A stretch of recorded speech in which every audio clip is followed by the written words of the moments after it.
به نام خداوند جان و خرد. درودی ما را بپذیرید همزبانان همزمان دور و نزدیک، هواداران کلام ناب فارسی دری تاجیکی.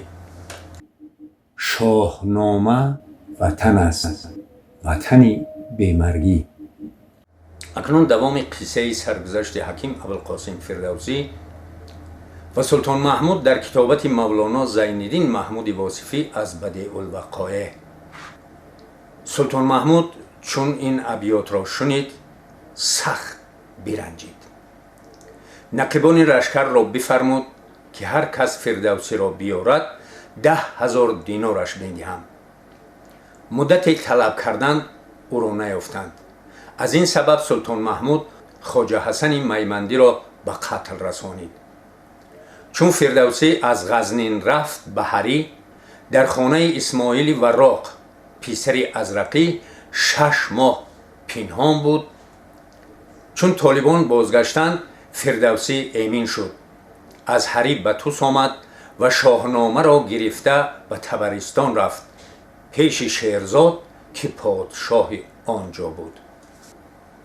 به شاه گفت این را به نام تو می کنم که این کتاب همه آثار آبا و اجداد و پدران توست.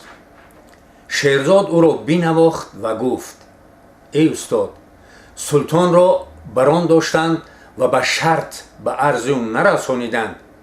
دیگر تو مرد شیعه مذهبی و هر کی تولا به خاندان رسول کند او را در دنیا هیچ کارش پیش نرود. چنانچه ایشان را و علاوه کرد سلطان محمود خداوند من است، تو شاهنامه را به نام او بگذار و حجو او را به من بفروش. فردوسی قبول کرد و به خانه رفت. دیگر روز 100,000 درم شاه فرستاد و آن 100 بیت که در حجو سلطان محمود گفته بود بخرید و بسوخت و آن حجو مندرس گشت. الحق نیکو خدمتی بجا آورد. بعد از آن فردوسی را به مازندران فرستاد که در آن ولایت پادشاه شیعه بود و از جمله خادمان سلطان. فردوسی آنجا قرار گرفت و شاهنامه را اصلاح می کرد. روز به یکی از محرمان آن پادشاه گفت اگر تقریب یابی شمه از حال من به پادشاه عرضه دار. چون به عرض رسانید پادشاه گفت من از ملازم سلطان محمودم، مبادا که او را طلب کند و کار مشکل شود. او را انعام بسیار کرد و گفت مناسب چنان می نماید که از اینجا رحلت نمایی.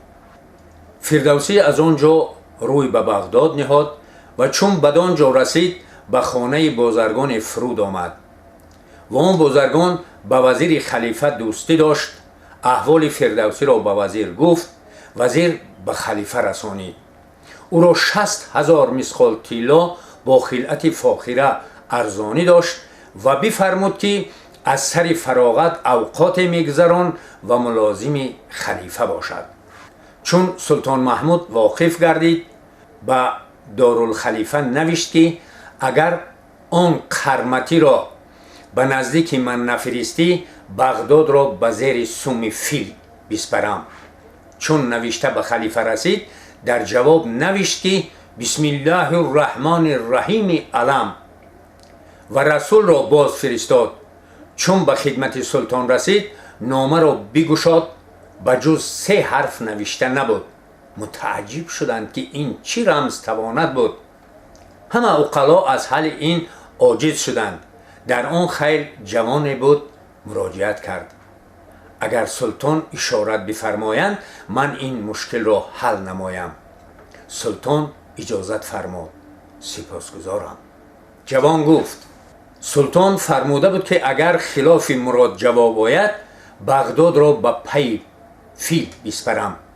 جواب نوشتند که علم ترک کیف ربک بی اصحاب فیل. سلطان را خوش آمد.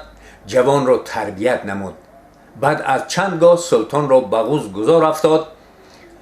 مکتوب بغوز نوشت و به یکی از وزرا گفت که آیا جواب چی نویسم؟ گفتند اگر نه به کام من آید جواب، من و گرز و میدان افراسیاب. سلطان پرسید این بیت کی راست که از او مردی و تهور میبارد؟ جواب دادند بیچاره فردوسی را که 30 سال رنج برد و چنان کتاب تمام کرد و هیچ ثمره ندید. سلطان گفت چون به غزنین رسیم به یاد من رسان. چون آمدند خواجه احمد ابن حسن به عرض رسانید. سلطان فرمود تا 100,000 مسقال طلا نیل دهند و به اشتران خاص بار کردند، به توس برند و به فردوسی دهند و عذر خواهند از او. خواجه احمد مدتها بود که در این آرزو بود، در حال بدان مهم مشغول شد و نیل روان گردانید. چون فردوسی از بغداد مراجعت نمود به توس در آمد، در بازار میگشت که کودک با آواز حزین میخواند چو رستم پدر باشد و من پسر، بگیتی نماند یک تاجور. چو روشن بود روی خورشید و ماه، ستاره چرا برفرازد کلاه. چون فردوسی بشنید آه کشید و بیهوش بیفتاد. او را به خانه بردند، بعد از 3 روز وفات کرد. از دروازه رودبار شتران سلطان را درآوردند و جنازه فردوسی از دروازه رزان بیرون می بردند. در توس مذکری بود تعصبگری، گفت نگذارم جنازه او را در گورستان مسلمانان که او رافضی بود. شاعر را در باغ خودش دفن کردند. از فردوسی دختری مانده بود، سیلت سلطان به او عرض نمودند، قبول نکرد. و سلطان عرض داشت کردند. حکم آمد که مذکر فضول را از شهر بیرون کنند و آن وجه را به امام اسحاق دهند تا در وجه مزار و خانقاه و اوقاف صرف نماید. همچنان کردند. نماند شوکت محمود و در زمانه بماند، همین قضیه که نشناخت قدر فردوسی. شمشیر نیک زاهنی بد چون کند کسی، ناکس به تربیت نشود ای حکیم کس. باران که در لطافت طبعش خلاف نیست، در باغ لاله روید در شوره خار و خس. مکن با بدان نیکی ای نیک بخت، که در شوره نادان نشاند درخت. درختی که تلخ است او را سرشت، گرش در نشانی به باغ بهشت. ور از جوی خلدش به هنگام آب، به بخ انگبین ریزی و شهد ناب. سرانجام گوهر به کار آورد، همان میوه تلخ بار آورد. ز بدگوهران بد نباشد عجب، سیاهی بریدن نشاید ز شب. تا گفتار نوبتی